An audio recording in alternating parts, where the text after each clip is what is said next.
Man, Nintendo, you decided to show a Nintendo Direct when I'm sick. How do you feel for making a game review of Nintendo Direct when he's sick? You should feel ashamed of yourself.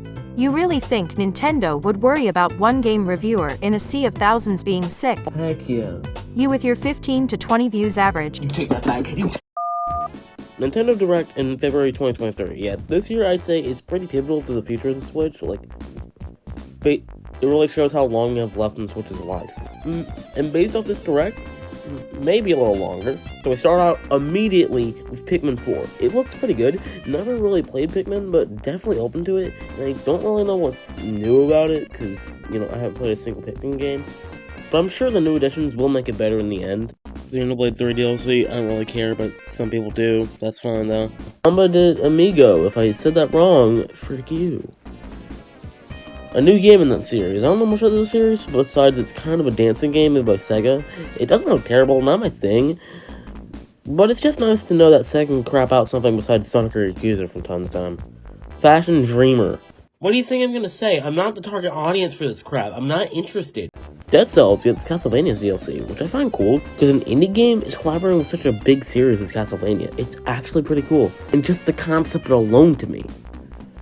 Tron Identity, a Tron game. I mean, I'd like to say I kind of like Tron, but I only watched the sequel. And the sequel was kind of a meh movie.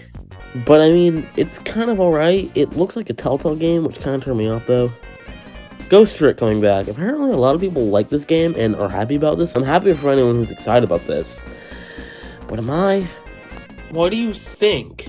You don't entirely care. You know me too well. It scares me.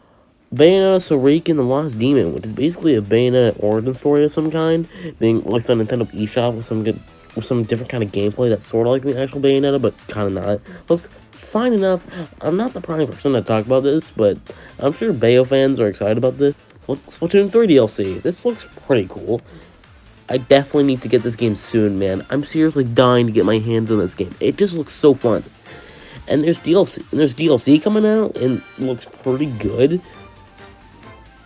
Is the bank allowing loans for Switch games? No, they're not. Some Mickey platformer looks visually amazing and actually cool with the gameplay shown. Fire Emblem Engage. I'm sorry, I just don't care. We Love Katamari, which is basically the most acclaimed Katamari game. Looks pretty cool. It's coming to Switch, and also coming to Switch Game Trial. I tried to play Katamari Damacy Reroll when it was on Game Pass, and I thought it was cool, but I kind of dropped it. But I might try the game out just to see if I like it when it comes to Game Trials. Advance Wars 1+2 Reboot Camp, which was supposed to come out last year, but was indefinitely delayed because of the, Ukraine and Russia war. Not making it tasteful to release during that time. But finally it's coming out, and it actually looks pretty good. Kirby Return to Dreamland Deluxe still looks nice, and there's a demo out after the Direct too, which is also pretty cool, but weird because it's a Wii game, and it's been out for several years, but the demo has added a lot of stuff that still makes it warranted to release as a demo, so it's still fine. Now, unexpectedly, Nintendo Switch Online news, and bam! They're adding Game Boy and Game Boy Advance games to NSO. This is sick! And it came out after the Direct, which is super amazing. Thank you, I love this. And also, they don't raise the price of this too. Thank you. I really don't want the price to go like to $1 bajillion. The first Metroid Prime game remastered. Holy crap. I swear, Nintendo, if you don't stop throwing so many exciting announcements at me, I'm gonna have a heart attack. As if my condition isn't already bad. You only have a cold. Stop being so dramatic. Trying to get the sympathy vote. It clearly isn't working. Now wait for Mario Kart 8 Deluxe with another new course based off of Yoshi's Island, and they're actually adding characters, or at least Birdo. And the concept is cool. The possibilities could be endless.